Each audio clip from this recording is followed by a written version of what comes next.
কিভাবে আমরা প্রতিষ্ঠা করব বাংলাদেশে। দ্বিতীয়, গত জুমায় আমি একামতের দিন সম্পর্কে আলোচনা করেছিলাম যে একামতের দিন আসলে কি, একামতের দিনের ব্যাখ্যা কি, এই বিষয় সম্পর্কে আলোচনা করতে গিয়ে বিভিন্ন রাজনৈতিক কথা হয়ে যায়। কারণ খেলাফত এইটা একটা রাজনৈতিক বিষয়, একামতের দিন এইটা একটা রাজনৈতিক বিষয়। এখন যদি মসজিদ কমিটির পক্ষ থেকে আমাকে যদি বলা হয় যে হুজুর কোনো রাজনৈতিক কথা বলবেন না, তাহলে এটা কি ঠিক না বেঠিক? রাজনীতি এটা তো কোরআনে আছে, বহু জায়গায় কোরআনে আছে। যদি কোরআনে না থাকতো, ইসলামে না থাকতো, আমার নবী যদি রাজনীতি না করতো, আমি ওই মসজিদে বৈশা কোনোদিন রাজনীতির কথা বলতাম না, ঠিক কিনা? সুতরাং রাজনীতি এটা বক্তারা বলবে, মাহফিলে বলবে। স্বৈরাচার জমানায় 16টি বছর কোনো বক্তা মাহফিলে বসলেই হুজুর রাজনীতির কথা আলোচনা করবেন না, রাজনীতির কথা আলোচনা করলেই নানান ধরনের মামলা মোকদ্দমা নিয়ে আয়না করে নিয়ে জেলখানায় বন্দী রাখতো, ঠিক কিনা? আমি নিজেও বন্দী ছিলাম। আমিও ইসলামের কথা বলতে গিয়ে, রাজনীতির কথা বলতে গিয়ে 17-18 দিন কারাগারে বন্দী ছিলাম, জানেন আপনারা। সুতরাং ইসলামের কথা আমরা বলি। আমরা স্বৈরাচারের আমলেই আমরা কান দিয়া কথা শুনি নাই, কোরআনের কথা আমরা দ্বার্থহীনভাবে বলে গিয়েছি, স্পষ্ট কথা বলে গেছি যে কোরআনে রাজনীতি আছে, আমার নবী রাজনীতি করছে, খুলাফায়ে রাশিদিন রাজনীতি করছে। সুতরাং ইসলামী রাজনীতি করা সমস্ত মুসলমানের জন্য ফরজ। ইসলামী রাজনীতি করা সমস্ত মুসলমানের জন্য ফরজ। সুতরাং আজকে যারা বলে যে হুজুর রাজনীতি করবেন না, আসলে তারা বুঝে না, মূর্খের কাতারে আছে। কোরআনের সূরা ফাতিহা পড়তে জানে না। এই যে বড় একটা নেতা কয়েকদিন আগে বলে যে কোরআনে কোনো রাজনীতি নাই, বলেন নাউজুবিল্লাহ। পুরা কোরআন বড়াই রাজনীতি, অথচ কোরআনে কোনো রাজনীতি নাই। এই তো কোরআনের সূরা ফাতিহাটাও জিজ্ঞাসা কইতে পারবো না, আবার হ্যাঁ কয় যে রাজনীতি নাই। সুতরাং বর্তমান যারা আছে দায়িত্বশীল মসজিদ কমিটি, আমি তাদেরকে বলবো, আমি যেই দিন এই মসজিদে কমিটি ঘোষণা করেছিলাম মোতাওয়াল্লি সাহেবের পক্ষ থেকে, ওখানে আমি মসজিদ যারা পরিচালনা করবে তাদের 5টি গুণের কথা আমি বলেছিলাম। ওই গুণগুলা তারা যদি অনুসরণ করে তাহলে অবশ্যই তারা কামিয়াব হবে। কার কথা? আল্লাহর কথা। আমার আল্লাহ কোরআনে কারিমে বলেন, ইন্নামা ইয়ামুনু মাসাজিদাল্লাহ মান আমানা বিল্লাহ ওয়া বিল ইয়াউমিল আখির ওয়া আকামুস সালাতা ওয়া আতাউজ যাকাতা ওয়া লাম ইয়াখশা ইল্লাল্লাহ ফাআসা উলাইকা আইয়াকুনু মিনাল মুহতাদিন। সুতরাং এই সমস্ত কথা হলে এখানে আল্লাহ কয়টা কথা বলছেন? সূরা তাওবার 18 নং আয়াতে আল্লাহ কয়টা কথা বলছেন? 5টা কথা বলছেন। যারা মসজিদ পরিচালনা করবে, যারা মসজিদ কমিটিতে থাকবে, তাদের কয়টা গুণ থাকবে? 5টা গুণ থাকবে। 1 নম্বর, তারা আল্লাহর উপর বিশ্বাস করবে। 2 নম্বর, পরকালের উপর বিশ্বাস করবে। 3 নম্বর, নামাজ কায়েম করবে। 4 নম্বর, যাকাত প্রদান করবে। 5 নম্বর, আল্লাহর ছাড়া কাউকে ভয় করবে না, আল্লাহর ছাড়া কাউকে ভয় করবে না। এখন কমিটির লোকে, আমাদের মসজিদের বর্তমান সভাপতি অত্যন্ত সম্মানিত একজন ব্যক্তিত্ব। উনি আমার মরহুম পিতা মুতাওয়াল্লি সাহেবের অত্যন্ত একজন আস্থাভাজন ব্যক্তিত্ব এবং আমিও তাকে সম্মান করি। ওনাকে কে বা কারা বলছে যে আপনার মসজিদের খতিব সাহেব রাজনীতির কথা বলে? সুতরাং তারে কোনোদিন রাজনীতির কথা মসজিদে বলতে নিষেধ করেন। উনি নাকি মানুষকে বলছে। এখন আমি বলি, যারা ওনাকে বলছে এরা সম্পূর্ণ মূর্খ, এরা কোরআন হাদিস সম্পর্কে কিছুই জানে না। উনি একজন বিজ্ঞ লোক, এখন ওনাকে বলতেই পারে, দায়িত্বশীল একটা মানুষকে বলতেই পারে। এখন যারা বলছে তারা তো কোনো জ্ঞানের কাতারে পড়ে না, তারা তো কোরআন হাদিস সম্পর্কে কিছুই জানে না। সুতরাং কেন এই সমস্ত কথা তারা বলছে? সুতরাং খবরদার, বুঝে আসেন, আগের স্বৈরাচার আমলে নাই, এখনো কিছু ডান বামপন্থী আছে, বিভিন্ন মাহফিলে বক্তাদেরকে বলে দেয় হুজুর রাজনীতিক কথা বলবেন না। এখনো আসেনি কিছু লোক, একদল লোক বিভিন্ন মাহফিলে এখনো বলে। তো আমি বুঝলাম যে রাজনীতিক বিষয়টা কি। আসলে রাজনীতিক কথা, হুজুর যদি ঘুষের বিরুদ্ধে কথা বলে, হুজুর যদি সুদের বিরুদ্ধে কথা বলে, হুজুর যদি জিনার বিরুদ্ধে কথা বলে, যারা সুদ খায়, ঘুষ খায়, জিনা করে, এদের শরীরে গিয়ে এত লাগে, তখনই বলে হুজুর রাজনীতির কথা বন্ধ করেন। হ্যাঁ, সুদের বিরুদ্ধে দেখি রাজনীতিক কথা, ঘুষের বিরুদ্ধে রাজনীতিক কথা। যে চুরি করে তার হাত কেটে দাও, কে বলছে? আমি বলছি, আল্লাহ বলছে। আল্লাহ কোরআনে বলছে যে চোর আর যে চুন্নি তার হাত কেটে দাও। এইটা যদি আমি মসজিদে যতই চিল্লাচিল্লি করে কই, আপনারা যতই কোন চোরের হাত কাইটা দাও, আর চোর ধরলে তার হাত যদি আমি আপনি সবাই মিলা কাইটা দিই, সে যদি থানায় গিয়ে মামলা করে আমার জেলে বলবনি, কারণ দেশের আইন তো নাই। দেশের আইনে সংসদে পাস করতে হবে, সংসদে গিয়া পাস লইতে হবে যে চুরি যে করে এর হাত কেটে দেওয়া হবে। এই আইনটা কই থেকে আসতে হবে? সংসদ থেকে আসতে হবে। আর আমি আপনি যতই চিল্লাই, টঙ্গীর ইস্তেমা যতই মোনাজাত করি, দোয়া করি, যত পীর খানকানা দোয়া করে, এই দোয়ায় কোনো কাজ হবে? সংসদ থেকে আল্লাহর আইন পাস হইতে হবে। আল্লাহ বলছেন চোরের হাত কাইটা দেওয়া, আল্লাহ বলছে যে মদখোর তারে 80টা দোররা পিটাও। আর বর্তমানে বাংলাদেশে মদের লাইসেন্স দিয়া দিছে, জিনার লাইসেন্স দিয়া দিছে, বিভিন্ন জায়গায় বেশ্যালয় করে দিছে, আবাসিক হোটেল করে দিছে। এগুলার লাইসেন্স কে দিছে? সরকার দিছে।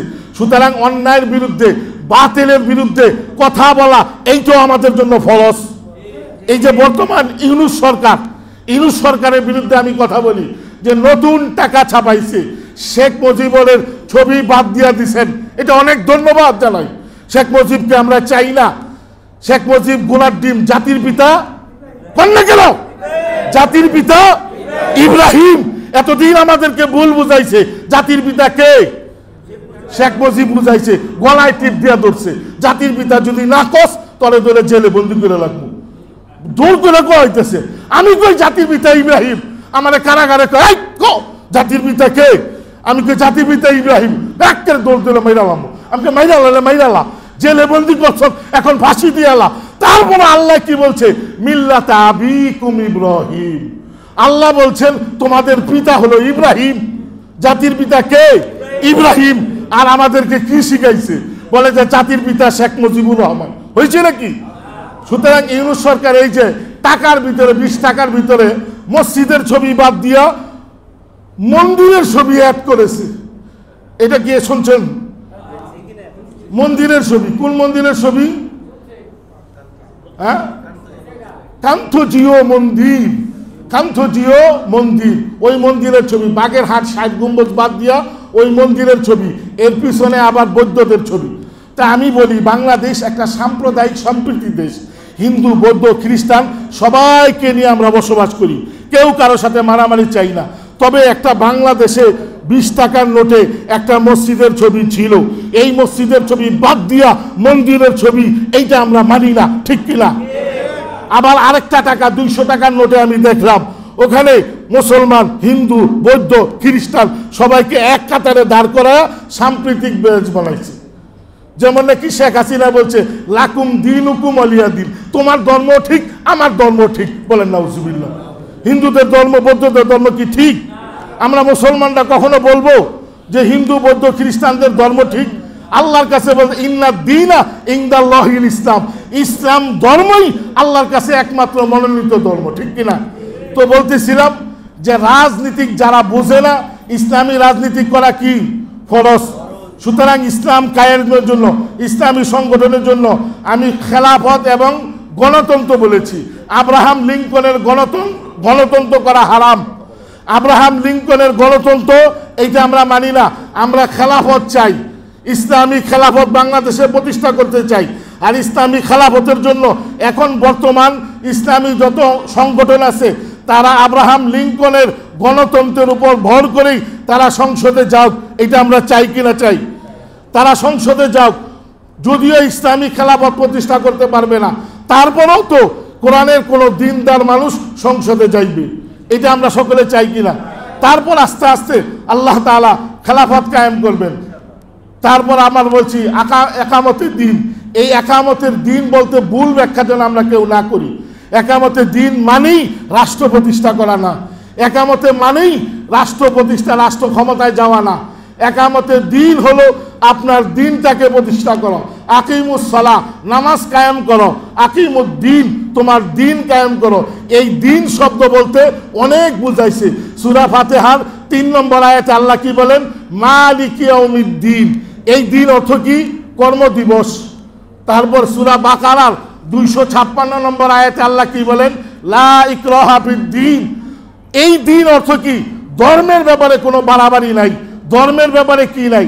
আবার সূরা মায়েদার 3 নম্বর আয়াতে আল্লাহ কি বলেন, আল ইয়াউমা আকমালতু লাকুম দীনাকুম ওয়া আতমামতু আলাইকুম নি'মাতি ওয়া রাদিতু লাকুমুল ইসলাম দীনা। এখানে এই দিন কি বলছে? এই দিনের অর্থ হলো বিধিবিধান। আবার সূরা শুআরার 13 নম্বর আয়াতে আল্লাহ কি বলেন, আন আকিমুদ্দিন ওয়ালা তাতাফাররাকু ফিহি, যে দিনের ব্যাপারে তোমরা দিন কায়েম করো। এই দিন শব্দ হলো ইসলামের সহি আকীদা। ইসলামের সহি আকীদায় তোমরা সবাই ঐক্যবদ্ধ হও। ইসলামের সহি আকীদায় কেউ মতভেদ সৃষ্টি করিও না। সুতরাং এইটাকে আমরা ভুল ব্যাখ্যা কইরা যদি রাষ্ট্র প্রতিষ্ঠা করতে যাই তাহলে কিন্তু এটা ভুল হবে। সর্বপ্রথম ব্যক্তি জীবনে তোমার দিন কায়েম করতে হবে, পারিবারিক জীবনে তোমার দিন কায়েম করতে হবে, সামাজিক জীবনে তোমার দিন কায়েম করতে হবে, তারপর রাষ্ট্রীয়ভাবে আমাদের সকলকে চেষ্টা করতে হবে দিন কায়েম করার জন্য, ঠিক কিনা? নিজের ব্যক্তি জীবনে দিন নাই, পারিবারিক জীবনে দিন নাই, সামাজিক জীবনে দিন নাই, রাষ্ট্রীয় জীবনে দিন কি হবে? আগে নিজে ঠিক করতে হবে, ঠিক কিনা? সুতরাং এই সমস্ত জিনিস আমরা সঠিকভাবে বুঝার এবং আমল করার চেষ্টা করব। আজকে না বুঝে যদি আমরা বলি হুজুর এখানে রাজনীতি কোনো বক্তব্য দিবেন না, তাহলে এটা মূর্খতা ছাড়া আর কিছুই না। ইসলাম বলে রাজনীতিক আছে। রসুল মদিনায় 10 বছর মদিনার প্রেসিডেন্ট ছিলেননি, মদিনায় একটা সংবিধান তৈরি করছেননি। ওই সংবিধানের নাম কি? মদিনা সনদ। এই মদিনা সনদ দিয়া খোলাফায়ে রাশিদিন হযরত ওমর ফারুক রাদিয়াল্লাহু তাআলা আনহু পুরা পৃথিবীর অর্ধেক শাসন করছেননি। সুতরাং তারা ইসলামী খেলাফত কায়েম করে তারা রাজনীতি করেছে। সুতরাং কোরআনে ভরপুর রাজনীতিকের কথা আছে, ইসলাম রাজনীতিকের কথা বলে। সুতরাং এখন রাজনীতিকের কথা বললেই কারো শৈল্যে গিয়া লাগে।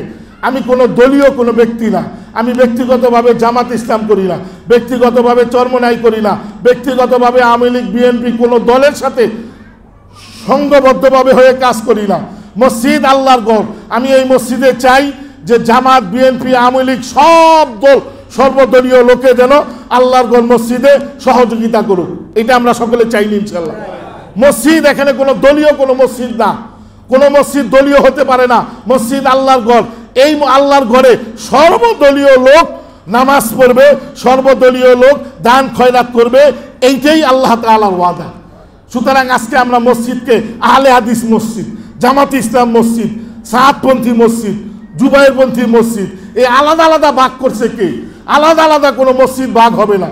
মসজিদ এক মসজিদ, আল্লাহর ঘর। কিন্তু আপনি ইমানি চেতনায় মুসলমান হিসাবে আপনি রাষ্ট্র ইসলাম যেন কায়েম হয় এই জন্য নিজে চেষ্টাও করতে হবে, সেই অনুযায়ী আল্লাহর কাছে দোয়া করতে হবে, ঠিক কিনা?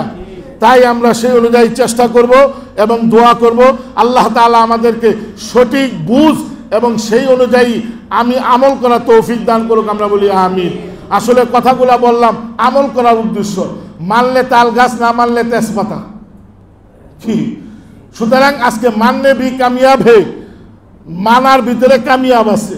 সুতরাং যেই কথা জানলাম বুঝলাম আমরা আমল করবো ইনশাল্লাহ। যদি কোনো কথা না জানি না বুঝি বা কোনো কথা যদি বুঝতে অসুবিধা হয় তাহলে আমাকে জিজ্ঞাসা করবেন, আমার সমালোচনা বাইরে গিয়ে করবেন না। সরাসরি কোনো প্রশ্ন থাকলে আমাকে বলবেন যে হুজুর এই জিনিসটা আপনার ভুল হয়েছে, এই জিনিসটা আপনার ঠিক হয় না, এই জিনিসটা আমি সংশোধন করে নিব। কিন্তু আমাকে না বইলা বাহিরে গিয়া পানি ঘুলা করবেন, আমার বদনাম করবেন, তাহলে তো আমি তাদেরকে ধন্যবাদ দেই। আমার গীবত গিয়া লয়ে গেছে, আমার সমস্ত নেক আমলগুলা, আমার গুনাহগুলা তাদের আমল নামায় নিয়ে গেছে, আর তাদের নেক আমলগুলা আমার আমল নামায় দিয়ে দিছে। তাই মানুষ হিসাবে ভুল ভ্রান্তি স্বাভাবিক। তবে ভুল হইলে আপনারা বলবেন, সঠিক কথা বলবো, কোরআনের কথা বলবো। যতদিন আল্লাহ মিম্বারে বসায় ততদিন হকের পথে থাকবো, ঠিক কিনা? অনেক মসজিদের ইমাম সাহেব হক কথা বলে না। কেন বলে না? চাকরি চলে যাবে, তাদের চাকরি সকালেই নোট করে দেয়, যান চাকরি নাই। আপনি রাজনীতির কথা বললেন কেন? আপনি হক কথা বললেন কেন? অমুকের বিরুদ্ধে কথা বললেন কেন? এই জন্য ইমাম সাহেবরা ভয় পায়া কোনো কথা বলে না। সুতরাং আমি কেন ভয় পাইব? আমি তো কোনো চাকরির আশা করি না। আমার কথা হলো কোরআন ও হাদিসের হক কথা বলবো।